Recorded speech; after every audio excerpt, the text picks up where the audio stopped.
Attention! Cox's hands are down. Go! The start is given, and it's a smooth first stroke for both boats. And I guess the question is not really if Oxford Brookes will win, because they're massive favourites in this race against the French, but how much will they win by? What will their lead be coming out of the island? And what will we learn about the destination of the Ladies' Plate Cup this year from this race? Gosh, look at Louis Dosrat in the stroke seat there with the French boat. Gosh, he really is going for it, isn't he? That is intent to go. I was impressed by looking at the Brookes boat when they were going off the blocks, but this is like a man possessed, isn't it? Well, 6 times French junior rowing champion, and of course raced in the under-23s.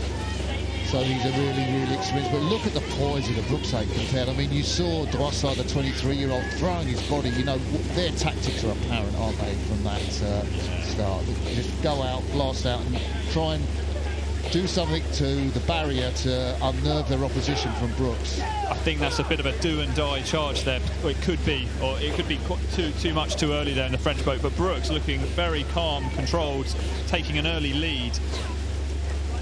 Well, he's kind of calmed down, Louis Drossard, and behind him you can see Ivan Beauvais, 23 years of age, and his older sister, Claire Beauvais, is in the double scull with Lauren Tarantola. Claire Beauvais was injured last year and had to miss the World Championships, and Tarantola came through and won the lightweight women's singles. But it's a really strong rowing family there in the stern of that French 8. But the times to the barrier yesterday, well, Brookes did 1:50, and the French crew, Grenoble Moulin, did 1:52. So there's about a length in it at the barrier. It looks to be around about that distance now, Pasky. What do you say? Yeah, I think it's always deceptive to make a call, isn't it, when you don't get quite the right shot to look at. But yeah, I think Brookes have that length distance, don't they, just on that French crew, and that's a great place to be in an 8. If you can get a length lead early on, you can really settle into something that's very enjoyable rhythm, but very economical, and that looks fantastic. That looks like a real marching rhythm, and actually, look, the distance looks more than that now, doesn't it? It looks like probably a decent bit of chip clear water between the Brookes crew on our left and that yellow boat, and the French crew on the right-hand side of the screen at the moment. So I think the hallmark of a Brookes crew is those really snappy catches. They use those big, fat sort of blades, don't they? Yeah, they do, don't they? There's not that many other boat clubs that go for those, but yeah, those sort of fatter spooned oars with the rounder edges, don't they? But they're very snappy, and I like, the way they go in. They're really quick at the catch. They do a lot of competitive rowing against each other. We saw that fantastic shots of all those Brookes crews training each other on the Wimbledon Lake. Brilliant shot that was. But I know they do a lot of head-to-head racing. And I think what I like about watching them here is just the way they're very solid off the finish, and the way they move away together. They don't have that pause thing you see the Australians doing to kind of bring the crew together at the finish, but they are really together as the blades come away, and just that little weight, or that little let the boat run under you, and they look really great at this kind of rate where they're not pressured, and the French crew is still waiting for them to come through.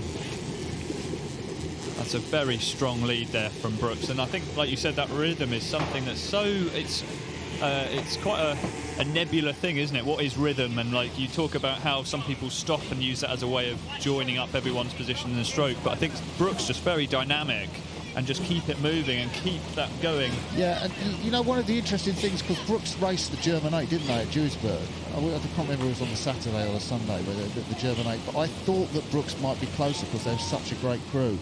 And I have to say, looking at the results, I was a little surprised not to see them further up there. I know perhaps Duisburg can be a bit laney, so unfair from one side of the course to the other. But, you really do want to see this Brookes 8 race the best. I'd love to see the Brookes 8 race the British National 8. I mean, I'd love to see this Brookes 8 in the Grand go head-to-head with New Zealand in the British National 8. And I know, they're in the ladies, and that's going to be tough. They've got Leander, who I think have beaten Brookes once this year already, waiting for them on the other side of the draw.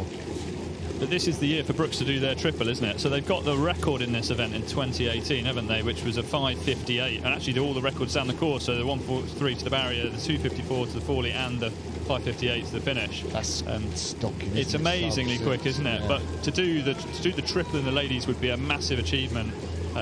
Yeah. So I guess the Grand would be great to see, but I think marking a territory in the ladies' plate is So it does look very likely that Brooks will take this race, barring any accidents, which we hope they won't happen, and the winner of this race will take on the men from Newcastle University and Cambridge University in the next round. It's most likely. So it's just easy off the finish. Kind of looks like that tough training that they do all the time. It kind of looks like what mixture between UT2 and UT1. I guess that would be UT1, do you think, Husky, where, you know, you're a little bit under pressure. But I guess they might do their UT2 like that if they're competitive against one another. What are they rating now? I wouldn't put it past Brooks to do their UT2 like that, to be honest. I mean, it looks relaxed, but they're still working hard. Do you know what I mean? Still putting decent pressure on the blades, on the oars, blades, same thing. So UT2 training is kind of like steady state. You're meant to be able to talk generally like about jogging pace, isn't it? Yeah, like 79% of maximum pulse rate. But you know, I think Brooks might well do it at 80-81% if they're competitive, which is pretty much similar to what the Australian national team under Ian Wright do. They're up at 81%, which is quite, you know, something for UT2, and talking's not that easy. Talking at working rates, here the French crew on the far side are just winding it into the line there, this ladies' challenge plate. So race. at the finish, Oxford Brooks easily win that heat of the ladies' challenge plate from Aviron, Grenoble and Moulin rowing clubs, and there is confirmation of that result.